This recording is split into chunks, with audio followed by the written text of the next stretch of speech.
Drake has a new track out. Hold On We're Going Home is the title, and this shit is fire. Let's get some French vanilla scented candles and hop in a bubble bath just to set the ambiance for this new Drake track. Huh? Drake has turned the vulnerable feeling niggas get after 5 seconds after you come into a whole 3-minute song of pure moisture. Drake has finally cornered the simp market. Nothing Was the Same, dropping in September. It looked like this album's gonna be filled with pure moisture. Just because you're a Boston Celtic don't mean that you're destined to win the championship every year. You still got to go out there and play. So to be a part of a franchise that isn't winning right now, but talk about the legacy, makes no sense. You got to go out there and play. What are you doing to put your name in the rafters? Because all of those, there's people from I-97 whose names are already in the rafters. Wendy Williams' name's in the rafters. Is your name going to be in the rafters? Flex's name going to be in the rafters. Angie's name going to be in the rafters. Is your name going to be in the rafters? That's just the way my mindset is. Rosenberg, is your name going to be in the rafters? And when you talk legacy, we're creating our own legacy over here. The Breakfast Club's creating our own legacy. And I get it. I never took no journalist class. I never really played ball in the industry. I just came off the internet. But I be wondering like, yo, why these things got so much negative energy for me? I might be getting a little bit emotional. I ain't gonna lie to y'all. And I know a lot of media niggas might be watching now. I've been making more money than y'all before y'all even signed to y'all companies. I've been doing it on my own. Don't try me. Yo, why these things got so much negative energy for me?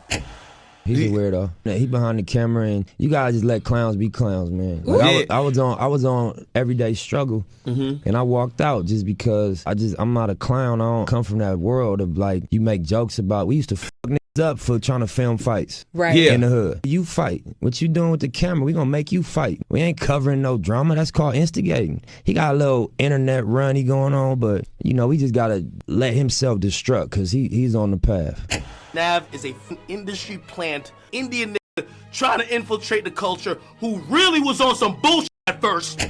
You were a little bit repulsed by the fact that so many people outside the culture of Chicago, they hyped up the music not knowing that real lives were being affected, deaths. How do you feel about that?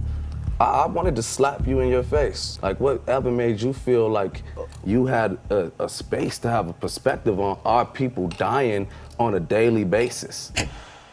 Like, it's sad that you're like seen as like a alcoholic, degenerate loser who can't go out. Like, that hurts my feelings for you. There are a lot of people who I think are in that space of they're really psyched that they stream so well, but as a result, they can't really go outside like that. Right. They say a lot of things inside, and then going outside gets complicated. Lawbreeze and Gentlegrams, the snack-loving Labriana, sack-sucking Humpty Dumpty doppelganger hitting a Henny hat-trick while he drops a banger of a stream, steaming his enemies like Ebro and Marrow, but the time has come for the Henny hero to look in the mirror if he's narrow enough to fit in the view. And like a kid who stopped skipping his school, Akademiks needs a lesson of ethics or a reality check-in or two. Marrow had the burger bandit in tears, and Ebro made him realize they might have never been peers. Now you see those like and subscribe buttons down here? Hit them like a trucker's headlights to a deer, and let's break down why Akademiks may soon disappear. I study rapaholics for a living. It is the summer of 2012. A young Kendrick Lamar has just released his breakout single, Swimming Pools. Chief Keef just changed the game forever with his viral hit, I Don't Like. Kanye West and all of Good Music jumped on the remix, as well as releasing a bunch of hits of their own like Mercy, New Godflow, and Click. They had their breakout star 2 Chainz dominating the summer. Trinidad James was popping a molly and sweating. Pop the mile, I'm sweating. A South Korean artist by the name of Psy had just surpassed Justin Bieber for having the most viewed video on YouTube of all time with his song Gangnam Style. And no one in the world was worried about doing it for the gram, but instead, they were doing it for World Star. Now at the time, World Star felt like the only important hip-hop media adjacent, independently run channel that was operating mainly through YouTube. Yeah, you had The Breakfast Club, but their audience was still predominantly listening to them on the radio. You had DJ Vlad, but he was nowhere near as big or as iconic as a World Star. And he wasn't as versatile either. World Star would give you new music, all the news right away as it happens within the culture, and it was almost like a one-stop shop for everything viral. At the time, a student at Rutgers University was hosting their Campus Invasion radio show, gossiping about all these spicy topics that were popping off on Twitter, and he would upload the recordings of these radio shows onto his YouTube channel. This was DJ Big Macus Akademiks, who was actually a DJ back in the day because aside from just uploading these radio recordings, he was also uploading footage of him DJing college parties at Rutgers University. Once again, we're back. Campus Invasion Radio got DJ Akademiks in the building, so turned up. And he is turned up tonight. What happened? You got some before you came in? I'm good. You good? I'm you good. chilling? All right, Listen, I know I'm what in a that good means. Place. I'm in a good place right now. But yeah, K. Michelle's ex-boyfriend, ex-boo, J.R. Smith, is out here wilding. I seen him on Twitter. Apparently, he smashed every chick out here. She knew that, though. She mentioned that. But I seen it. He was on Twitter, like, yesterday, the day before, and, like, this high school chick just hit him up saying, like, hey, I'm a fan of yours. I'm coming to the game tonight. And he's just straight, without even looking at her age, looking at her bio to see like the high school, you know, people rep their schools in their bio. He just straight up asked her, are you coming to the game for that pipe? This is serious. Around this time, DJ Big Macus Akademiks knew that he wanted to make a career in media. He was studying, I believe, either bioengineering or some sort of math program in college, but he knew that his passion lied on radio, or at least that's what he thought. Because by this point in time, the high majority of hip-hop media consumed and the biggest stars within hip-hop media were all on the radio. Charlemagne, Sway in the Morning, Angie Martinez, Big Boy, of course, Ebro, and his co-host Peter Rosenberg. Remember those names? And I mean, if you weren't on the radio, you were working for a television company like MTV or a magazine company like The Source and XXL. The difference between them and Akademiks, though, is Akademiks understood the internet. Similarly to how a lot of the blog era rappers understood the power of cultivating a fan base online by dropping free mixtapes, Akademiks understood that if he kept dropping free content online, one day maybe he could get a cushiony job at a radio station actually broadcasting the news or viral moments for a living. I studied cushiony job at a radio station for a living. He first started getting small moments of virality on Twitter, and that's when he started engaging back and forth with Charlemagne. Charlemagne was one of the first major players in the hip-hop media space to actually give Akademiks a cosign. And beyond just that, by 2013, they actually sat down for an interview on Akademiks' YouTube channel, and pay attention to what Charlemagne says here because it foreshadows a lot of what we see today. He talks about the new landscape of hip-hop media. At the time, Power 105, which is the radio station that hosted the Breakfast Club morning show, and Hot 97, they were at odds for market share, but Hot 97 was kind of fizzling out. They had just hired Ebro and Rosenberg to host the morning show on their platform. Charlemagne talks a lot about legacy, emphasizing that you can't ride off the strength of the Hot 97 name to build your own legacy. You got to make your show entertaining. You got to create moments. You got to create culture. That was his vision with the Breakfast Club, which at the time was just starting to be at the pulse of this new generation, or at the top of this new generation in terms of hip-hop media discourse. He was sending a warning to all new journalists, radio hosts, and content creators of the future, saying that your vision should be focused on hanging your jersey in the arena, not measuring your success by the team that you play for. At the time, Akademiks was virtually a nobody, but this must have been very powerful to hear. How you feel about the other two people, or three people now on the show? We got Ebro's program director, Peter Rosenberg, Cypher Sounds. I don't. A lot of people say Ebro's kind of like jumping on the morning show, trying to like be like you. I mean, I don't know. I haven't heard anything. I don't know what he's over there trying to do. Like I listen to both. I seen it. He's been throwing shots at. I remember when Jay dropped the open letter joint, throwing a lot of shots. I didn't hear none of that. And then everyone always, whenever they throw shots at you, they always say if I'm getting jumped, I want to run. And I think that was obviously true over the whole situation outside the radio station. So, I mean, do you have any personal relationship with any of them? I don't know none of them. Me and Rosenberg talk every now and then. I don't even consider them competition. Because I think a lot of people think Power 105 versus Hot 97 is some serious beef. On some, if, for example, you see Flex or you I don't see none of them. Don't none of them might be swinging on each other. It's not like that. I don't see none of them. I see out of all of them, I probably have seen Ebro the most. Just, being in New York, like he'll be out, but I don't look at them as competition. I'm looking past them. Like the only competition I see is in the mirror. Like I don't feel like nobody can stop what we do over here but us. I hear people talk about legacy. Like they like to talk about legacy and the legacy of Hot 97. The only people over there that can talk about legacy is Funkmaster Flex and Angie Martinez. Of course, the Mr. C's enough, but Flex and Angie have been there from really the beginning. See, this is something that people got to understand. Just because you're a Boston Celtic don't mean that you're destined to win the championship every year. Just because you're a Los Angeles Laker don't mean that you're destined to win a championship every year. You still got to go out there and play. So to be a part of a franchise that isn't winning right now, but talk about the legacy, makes no sense. You got to go out there and play. What are you doing to put your name in the rafters? Because all of it's people from I-97 whose names are already in the rafters. Wendy Williams' name's in the rafters.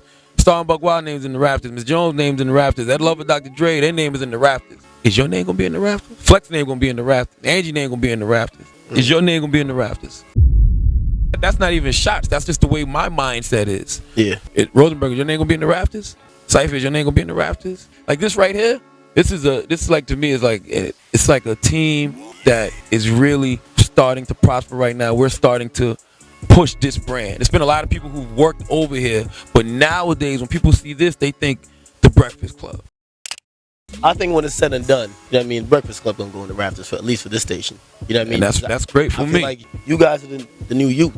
You guys are new youth, and you represent exactly what people on like the youth on social media is thinking about, talking about, how they feel. So I think I kind of get you as far as that type of comparison. Yeah, and when you talk of legacy, we're creating our own legacy over here. Like the Breakfast Club's creating our own legacy. And I think it was probably cosigns and conversations like these that put the battery in Akademiks' back to really go full force into becoming the next big media personality. I mean, me personally, I didn't really know Akademiks initially for the war in Chirac. Like, I didn't know that channel existed, I'll be honest, until Vic Mensa called him out for it on Everyday Struggle. You were a little bit repulsed by the fact that so many people outside the culture of Chicago, they hyped up the music, not knowing that real lives were being affected, deaths and other type of madness happened within the music, and the music was a real life depiction of that. Like, how did you feel about that? I wanted to slap you in your face. Like, whatever made you feel like you had a space to have a perspective on our people dying on a daily basis?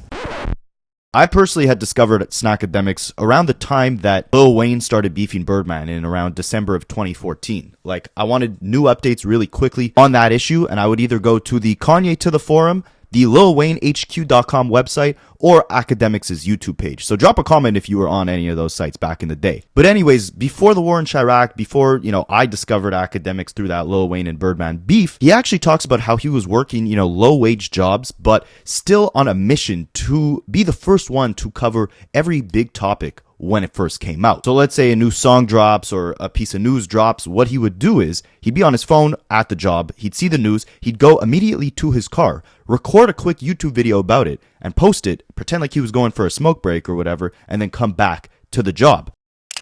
And initially, this is what really separated Snackadiddler from the rest of the hip-hop media crop that was growing at the same time as him, right? Because again, Ebro had only got that morning show on Hot 97 around the same time that Akademiks just started making his name known on YouTube. But the thing is, like, the beauty of YouTube, all you got to do is post a video. So Akademiks was able to talk about the news and things that were happening within the culture right as they happened. He would talk about stories that would take radio personalities another day or two to even cover.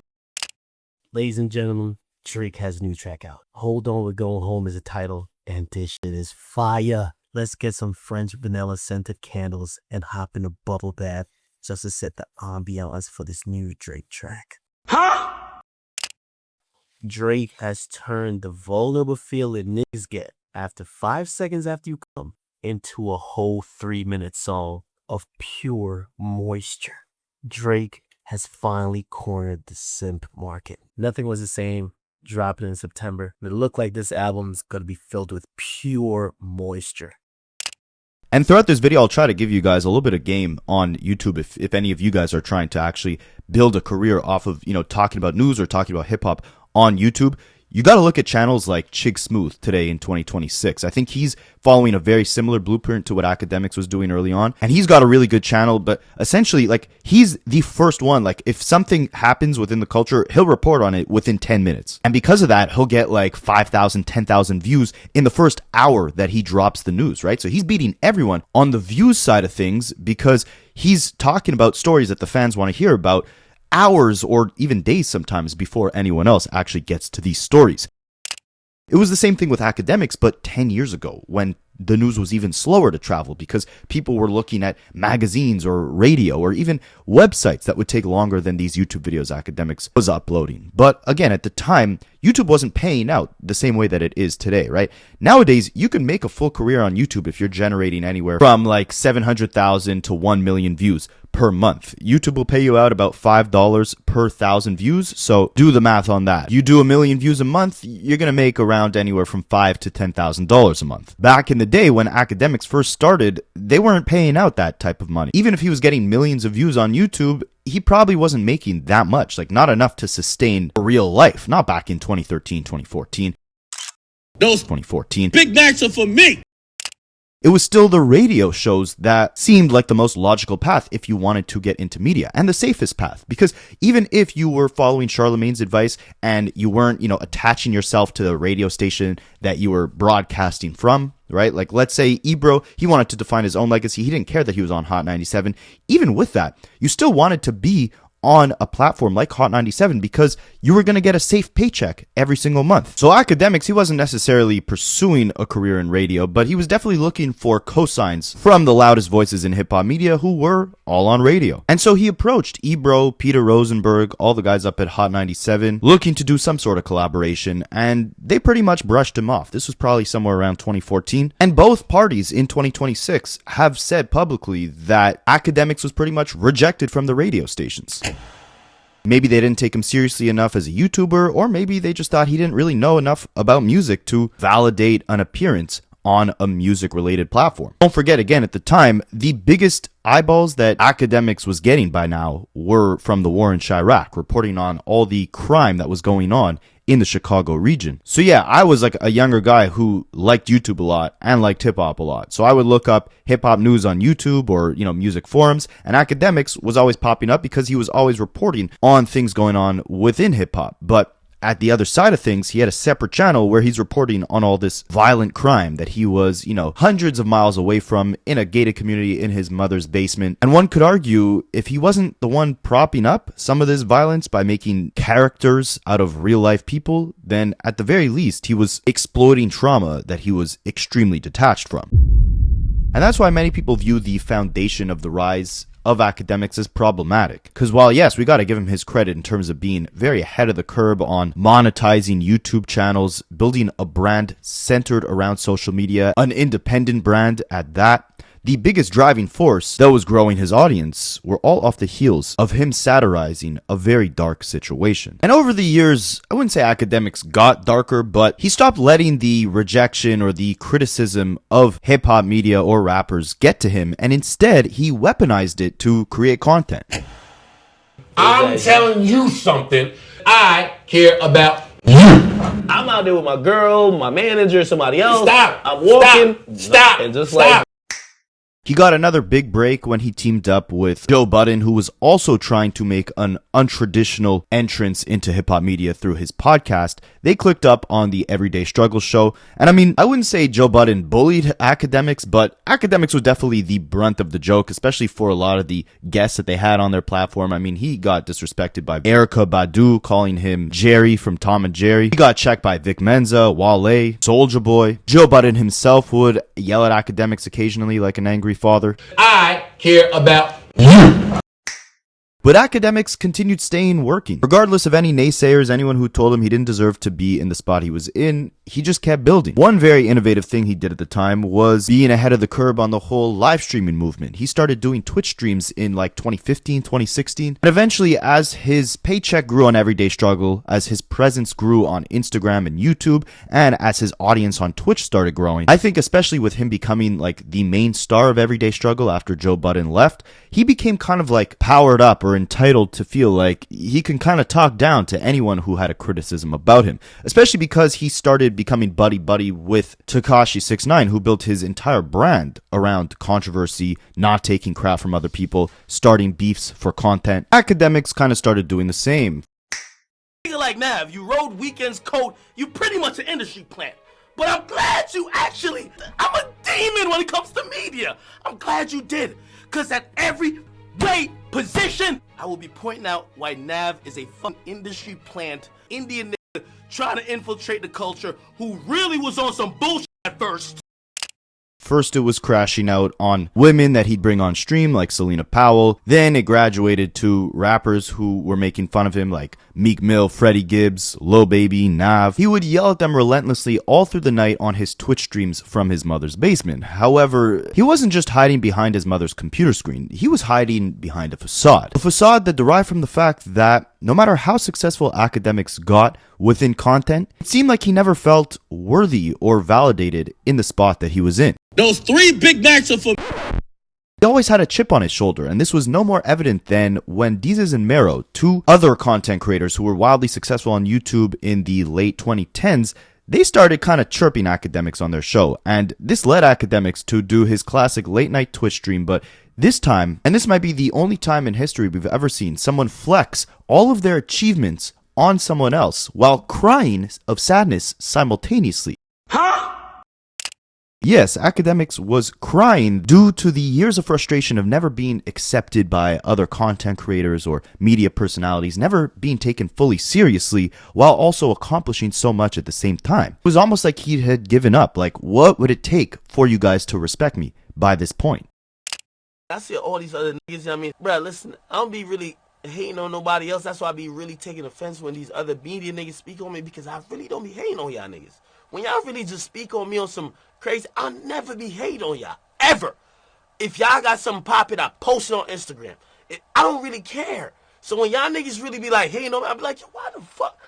It be certain niggas and I see like these decent and married niggas, like they got a problem.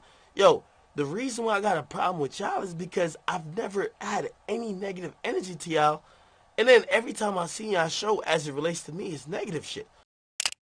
And I get it. I never took no journalist class. I never really played ball in the industry. I just came off the internet and niggas just fuck with me. But I be wondering like, yo, why these things got so much negative energy for me? So when I've seen it constantly from them, I don't have no time. So them niggas, I don't really got time for that. So, and I know I might be getting a little bit emotional. I ain't gonna lie to y'all. But this is just facts. I don't got time for these media niggas, bro. Like, I don't got time for the games y'all play. I'm gonna tell y'all 100%. And I know a lot of media niggas might be watching now. I've been making more money than y'all before y'all even signed to y'all companies. I've been doing it on my own. Don't try me. I'm good. I don't have to fuck with Complex to make more money than you. This is facts. You're a worker at whatever company you're at. I own my shit. Stop playing with me. I don't ever flex on y'all ever. Leave me alone. I don't never ever disparage y'all. Because truth be told, and I know some of y'all might be like, oh, he's getting on this arrogant shit. None of y'all niggas really fuck with the youth. Y'all niggas be on some old head shit, and I really fuck with the youth. The same shit y'all clown me for is the same shit that made me popular. So fuck out of here. Period. And that's where my frustration with all of these niggas are. The reason why me and Joe shit is popping is because Joe got a demographic that's older, and I got the demographic that's younger. There's only another nigga, and that's my nigga Adam or Don't Jumper. That's the only nigga I could really say who really fuck with the younger demographic. And this wasn't the only time Snackadiddler would start crying on stream, right? I mean, we can't forget about him talking tough to none other than Saucy Santana. But once Saucy Santana actually called Akademiks to fight, in real life, he started crying. You see what type of we dealing with right now? Pull up to your headquarters. Headquarters is in the streets. I want to meet in the road. Yo, headquarters. What the fuck is somebody mean you got your headquarters for? That's the problem. See, I'm starting to think that maybe this is your aesthetic. You do the fake and then you sit in a room full of cameras and try to make a bitch crash out. You know, that's like, we from the hood. Oh yeah, that's like we tell the bitch, come in my house, cause I can do whatever I want to. You don't have to, me and you can meet, we want to meet you outside. I want to meet you outside. I don't want to pull up to no headquarters. Like this. Bro, with everything we've talked about, bro, I've never cared about, I don't care what rapper got at me, bro, ever. But like, really, there's certain shit I really don't fuck with in my life, and I would never do. But like, I gotta sit here and act like I know I'm in America. I gotta sit here and just act like I don't fuck with certain shit. I would never like it. My nigga's so angry right now, he would have cried. That's the type of anger you're right yo, now. Yo, just please. I'm telling you, I hate certain shit to the soul of me. I can't. I'm only pretending. Now, although Akademiks had a couple moments of weakness where he started crying at the face of competition or a threat, he kept growing bigger and bigger. And of course, he abandoned the, toxic War in Chirac YouTube channel, but the toxicity only grew larger and larger, no pun intended, while at the same time, Akademiks' DoorDash receipts grew larger and larger. I mean, whether you love him or hate him, you gotta admit, he was lucky enough to be at the forefront of hip-hop media during the Drake and Kendrick battle, right? I mean, Drake sampling his voice on his song, and Kendrick literally calling him out by name. Yes, it was for something negative, calling him a compromised journalist, but at the same time, still Kendrick acknowledging, like, hey, this is, one of the biggest guys in media right now, and even he is compromised or biased while reporting on this battle. It was still a major look. He looking compromised. Let's peel the layers back. Ain't no. What? Hold up. And I can see the vibes on act. How am I compromised? Why you say fuck me for? Even with this look, even with, the opportunity that many hundreds of people in media would kill for to be at the forefront of such a monumental cultural event like this, Akademiks still brought so much toxicity and propaganda and just a gross attitude towards this entire situation. I mean, you want to talk about him revolutionizing hip-hop media? All right, well, if you're at the forefront of the revolution, why do you choose to lead it in such a toxic way? If you really have the power to dictate discourse, where discourse goes, right? Why don't you choose to bring it in a more positive direction? Akademiks, if you pay close attention, doesn't really know anything about actual current day hip-hop music. I mean, yeah, he might know about those 3 Big Macs. I mean, yeah, he might know about the street rappers, the Young Boys, the Lil Durks, the whoever, the Playboi Carti, the Opium rappers. But if you're talking about real rap, I guarantee you he didn't listen to that A$AP Rocky album that just came out, that J. Cole album that came out. He's probably never heard a Griselda album. He's probably never heard who Chris Patrick is. I mean, even Kai Cenat, who's like half of Akademiks' age, brought Chris Patrick on his show, right? Akademiks doesn't know anything about real hip-hop in 2026. Did he listen to Jay-Z back in the day? Maybe. But in 2026... I mean, take a look at him trying to dissect one of Kendrick's most personal and vulnerable songs of all time, Mother I Sober. He's probably never even actually heard the song, but just how he reads the lyrics, he completely misinterprets the entire song and acts so disgusting in the way that he reacts to what he perceives is Kendrick opening up about being abused as a child. I mean, this is the face of hip-hop media, so-called, right? And this is how he's reacting to one of the most heavy songs in hip-hop that's released in the last 5 years. I guess his family thought somebody stuck their up his booty hole or some shit. I'm like, what the fuck? Like, I remember looking in the mirror, knowing I was gifted. Only child, me for 7 years. Everything was for Christmas. Family ties. They accused my cousin. Did he touch you, Kendrick? Never lied, but no one believed me when I said he didn't. Yo, Kendrick's still really traumatized by that nigga, like, finger fucking him. Like, this shit crazy. Yo, Kendrick, you grown now. You gotta slide on that nigga. Fuck that. If that nigga finger you, bro, fuck that. Frozen moments, still holding on to it. Had to trust myself. I started rhyming. Oh, okay. So he started rhyming because his homie fingered him. Okay, that's good. I mean, there's coping mechanisms. Now, even with all the, objectively, all the hate that Akademiks has thrown in the direction of TDE and Kendrick Lamar. I mean, and if it wasn't him, don't get me started on his propaganda Twitter account that's run by his little minion in Australia who calls himself the Grand Wizard. Like, they objectively spew and capitalize off hate on the daily, right? Okay, maybe it's just aimed at Kendrick, not Drake, and the majority of people in hip-hop right now are hating on Drake and not Kendrick. All right, so they took the opposite approach. It doesn't take away from the fact that they have been hating relentlessly nonetheless, right? A big shakeup happened within hip-hop media in late 2025. Remember how, I brought in the story of Akademiks' come up? That wasn't just to, tell you guys some fluff about how he actually got to the position he got to. That was to paint, this foreshadowing picture of what was to come by the time that Akademiks ends up getting to the top. So December 2025, Charlemagne, who 10 years ago was talking to Akademiks about building a legacy of his own, hanging up a jersey in an arena, not just focusing on the team he plays for, he now sells his own company and the show that he has been on for the last 10 years, The Breakfast Club, to Netflix and receives a payout somewhere along the lines of $200 million. Meanwhile, shakeups are happening all across the industry. Remember Power 105.1's rival competitor, Hot 97?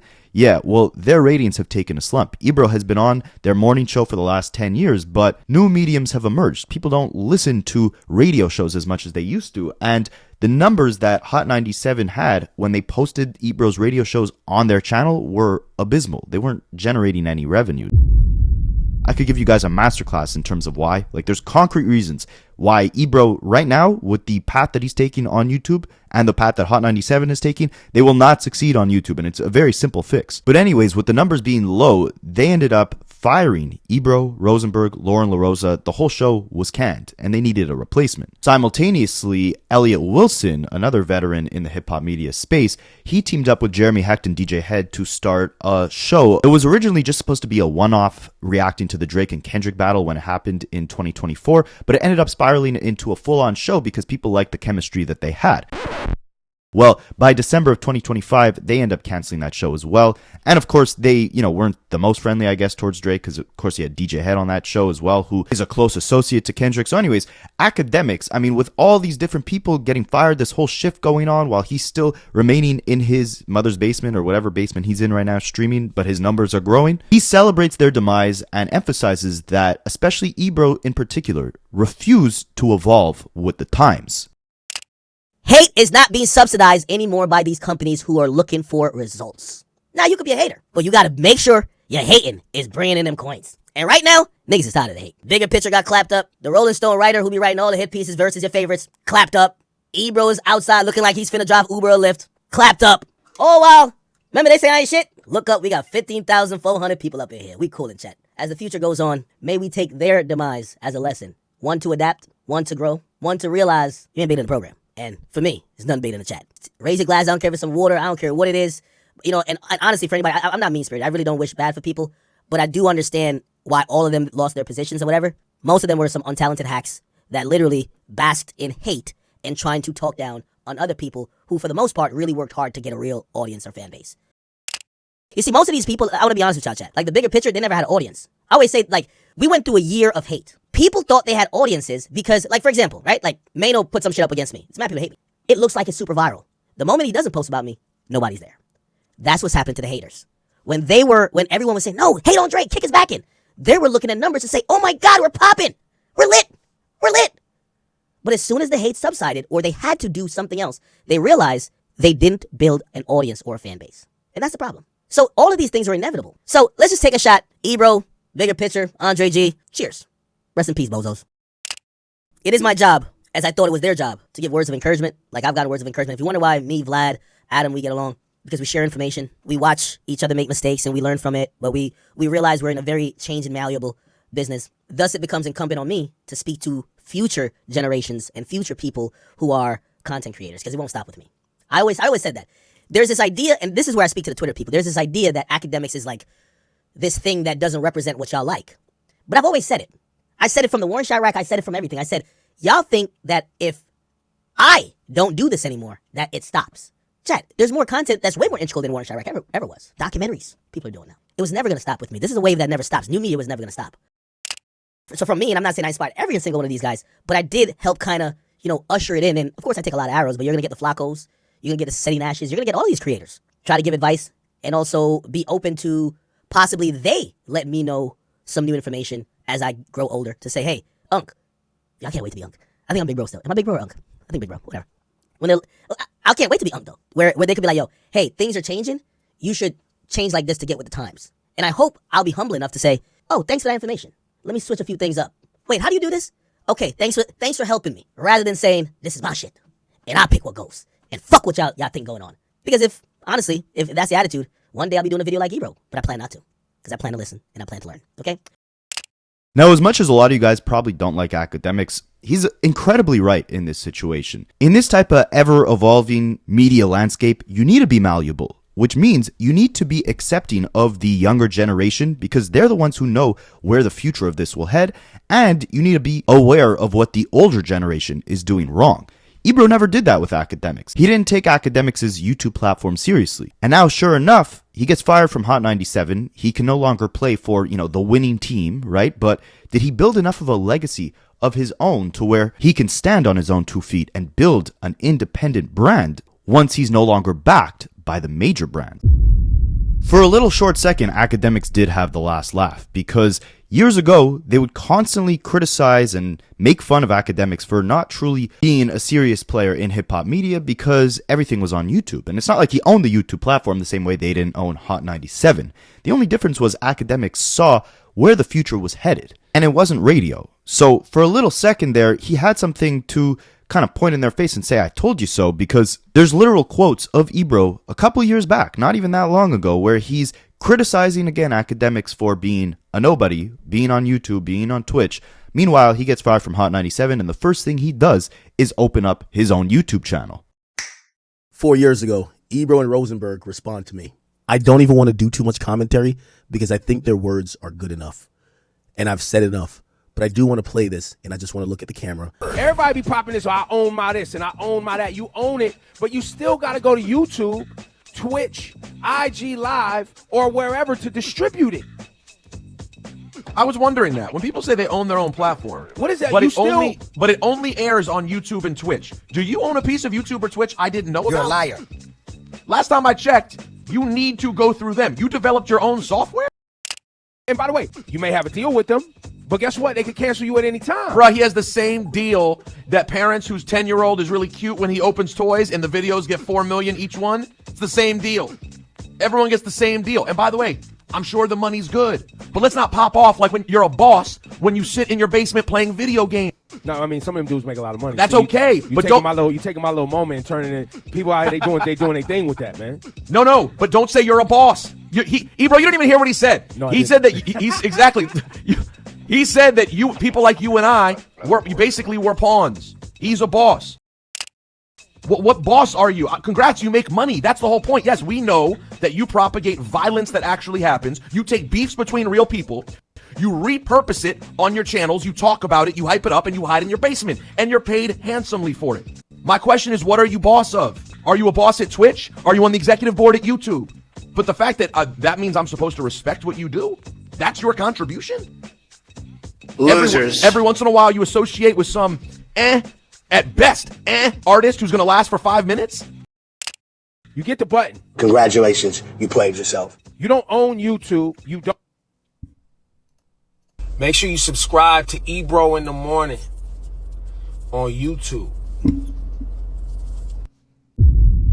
So of course, this would all prompt Ebro, Rosenberg, and Akademiks to have a constant back and forth over the next few months as Ebro and them were building out their YouTube channel show, right? Now, why I said Akademiks only temporarily had the last laugh is because with the name that Rosenberg and Ebro have already built for themselves, as long as they stay consistent on YouTube, this is a marathon, it's not some sort of race, right? They could easily make more than a steady income off of YouTube as long as they continue staying consistent and do all the right things. Now, I don't think they're doing the right things yet, but I'll get to that shortly.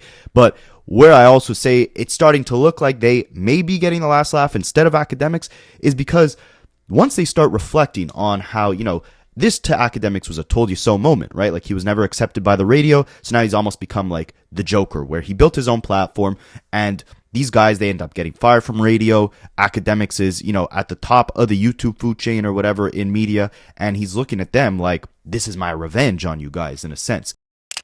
But it's the way that they criticize the lifestyle Akademiks has built for himself after all these beefs, after all these enemies he's created, that he can't go outside safely without security, that he needs to get drunk in his mother's basement or whatever basement he's using to be this personality that continues to drive numbers, that he only focuses on numbers. The entire landscape of his life is built on the numbers that he's bringing in, which can get incredibly superficial. I want you guys to look at Akademiks reacting to this clip of Rosenberg and Ebro talking about his life, and just look at the face that he's got on, the reaction that he's giving, and then tell me if you think the words from Ebro and from Rosenberg hit home, hit a little different to Akademiks.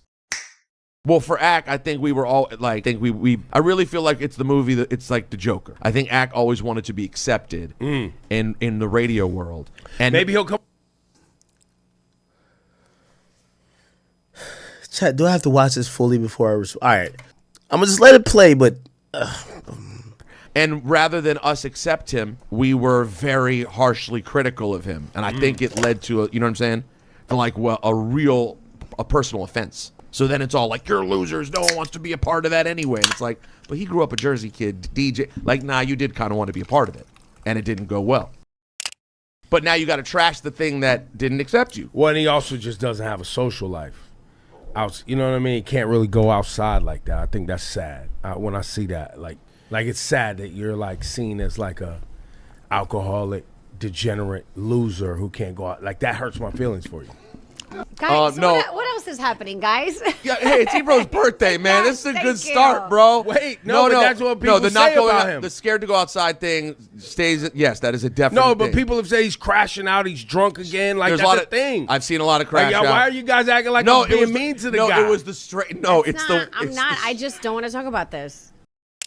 There are a lot of people who I think are in that space of they're really psyched that they stream so well, but as a result, they can't really go outside like that. Right. They say a lot of things inside, and then going outside gets complicated.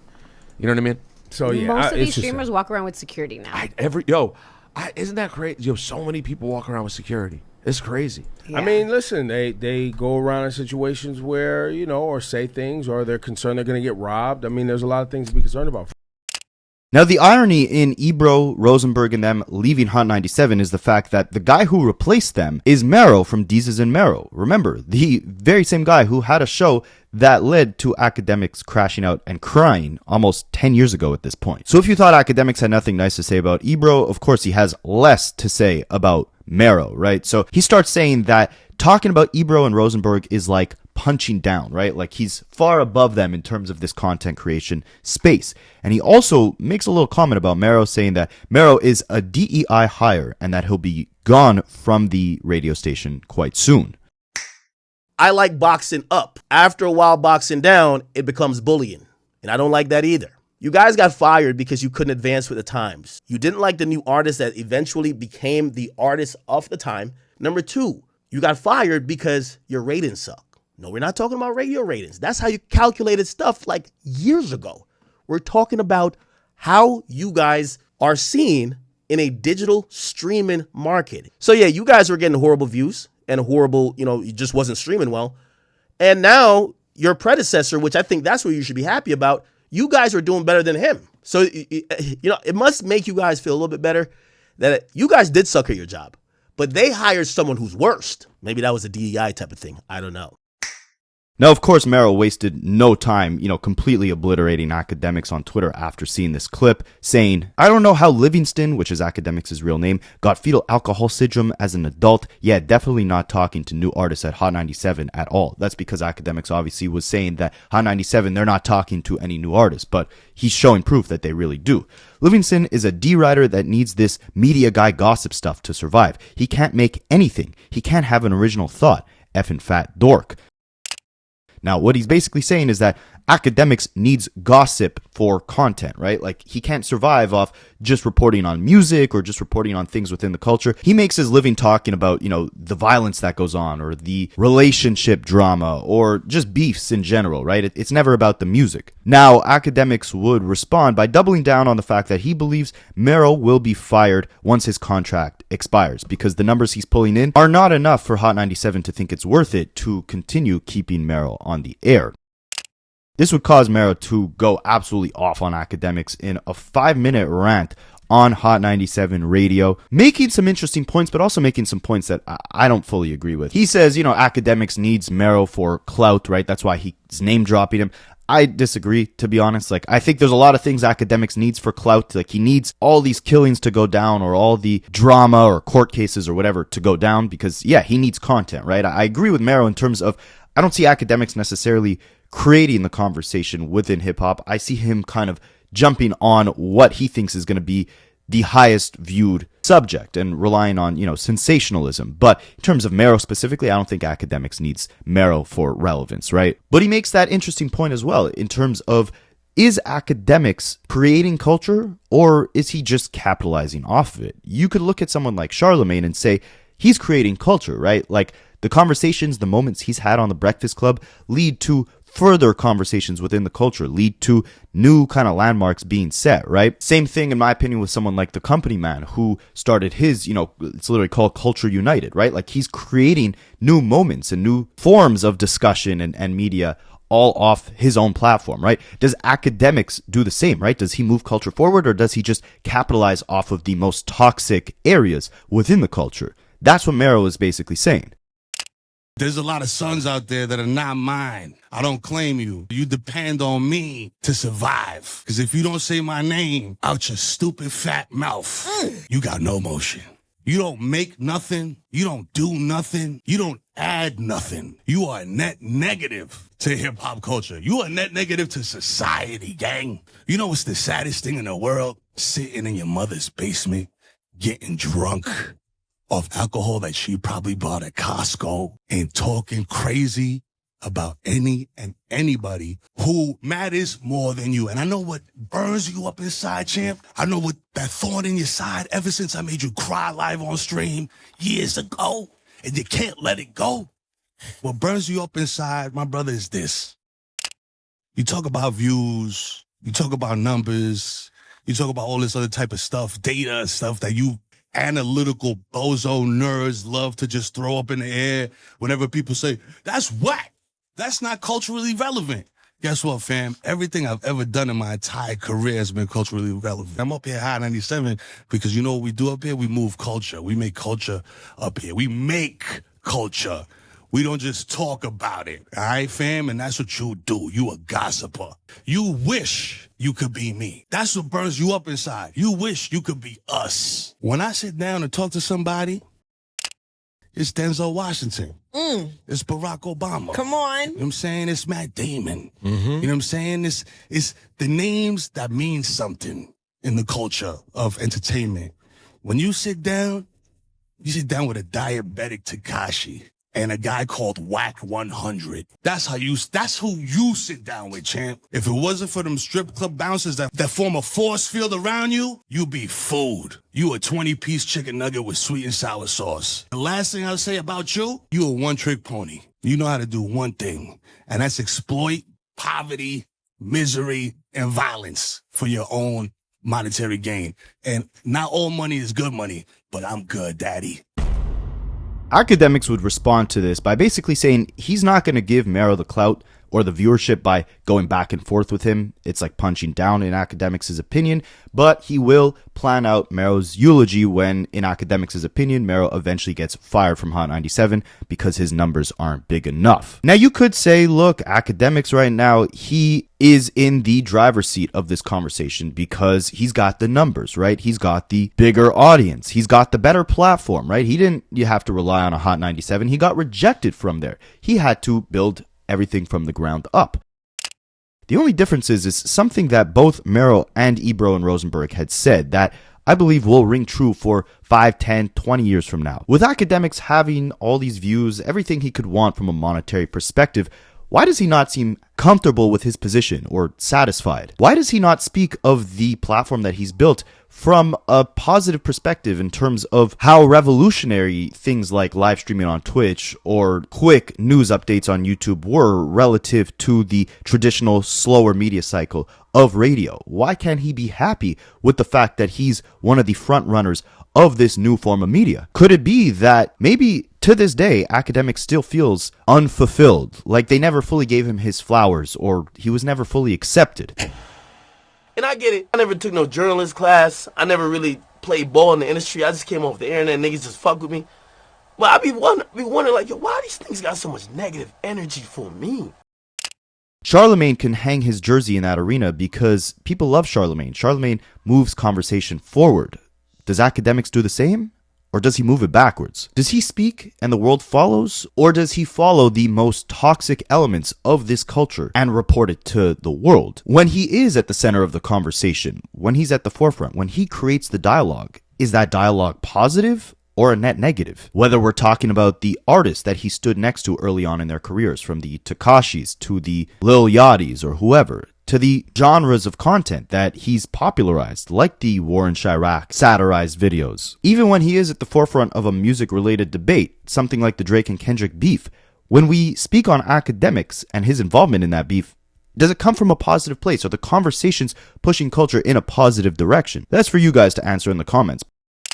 But one answer I will give Ebro and Mero, because as harmful as you want to say Akademiks is, he is most definitely right about this. You got to be ever changing when it comes to YouTube. YouTube is not an easy game. It's not like you could just clock into a radio station and entertain people. Like, you could be as entertaining as you want, but if your packaging is not there, and this is for, again, any of you guys, if you want to start a YouTube channel, you don't have to follow the trends. You can create your own discussion. You can talk about the things you want to talk about, but the most important thing is packaging. And if you take a look, the video thumbnails and titles in Ebro's channel and on Hot 97's channel, guys, this is absolutely horrible, all right? And there's a reason why they're getting 1,000 views a video or less. And it's not because nobody cares about Ebro's opinion or nobody cares about Mero's opinion. It's because there's absolutely way too much going on with these thumbnails. I understand there's 3 people on this morning show, the Ebro show. That doesn't mean that all 3 of their faces have to be in every single thumbnail. There's way too much going on over here. You're talking about J. Cole in this video? The thumbnail should be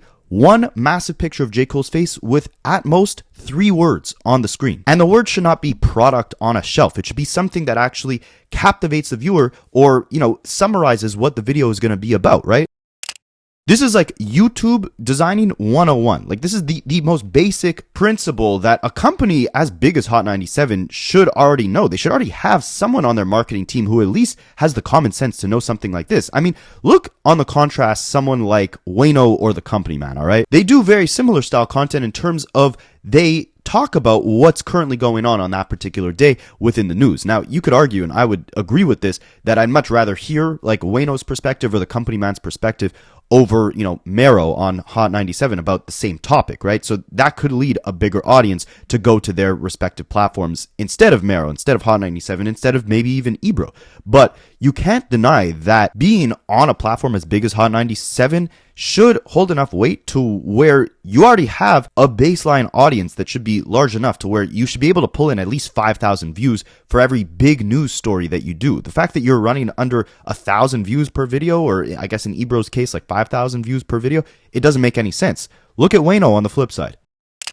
He's got 2 faces in every single thumbnail, right? Like, you got Rick Ross and you got Wayno's face. Or, okay, one time you got Rick Ross and Gunplay and you got Wayno. But even with that, there's not much going on here. You got one word. It's not like a whole, lengthy million-word Bible on your thumbnail. People can't really see or read off of a thumbnail. So you need to have one word just to hook them in, right?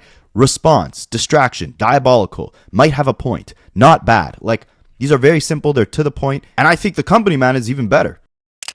You can clearly see the faces of the people he's talking about in his video. He's got himself. He's smart. He knew, make like a reactive face in your thumbnail so people will know that you've got like an important or heavy opinion on this subject matter, and have at the very most 3 words within your thumbnail, right? Anti-Drake campaign, ? He said what? ? Cole was right. It's a very simple formula, you guys. And the hack for a lot of these guys that the Breakfast Club uses, that Poetic Flocko uses right now, and he's crushing YouTube numbers, is the fact that he doesn't even show his face on the thumbnails. Now, I understand wanting to show your face because, you want people to know the brand you're building, right? But in certain cases, like if he's doing a video about academics, right? Like, if he puts his face in it, the viewer could get confused if they're just swiping on YouTube and see the thumbnail for a quick 3 seconds. But if they only see Akademiks' face, they know exactly what that video is about right away. And boom, they know if they want to click on it or if they don't want to click on it. And because of that, you're targeting your audience a lot more carefully. Look at his page.